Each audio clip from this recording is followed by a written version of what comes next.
Guys ഞാൻ നേരത്തെ നീറ്റു. അപ്പോൾ ഞാൻ എഴുന്നേറ്റു. അപ്പോൾ ഞാൻ നടക്കാതെ വന്നതാട്ടോ. അച്ഛവിടെ കാലിന് വയ്യ. അപ്പോൾ ഞങ്ങളിവിടെ ഇരിക്കുകയാണ്. ഇതാ ഞാനിങ്ങനെ വെളുത്തുള്ളിയൊക്കെ ഇങ്ങനെ ചതച്ചിട്ട് നമുക്ക് കഴിക്കാം. ഹലോ, ഞാൻ അപ്പം വരാം ഗൈസ്.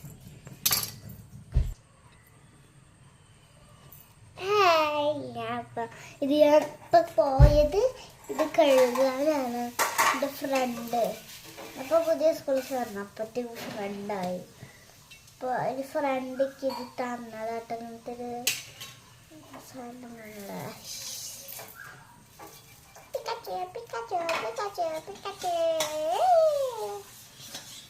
ഞാൻ ഇന്ന് മുളക് എടുക്കട്ടെ. മുളകും പൊടി ഞാൻ ദോശ ഉണ്ടാക്കട്ടെ.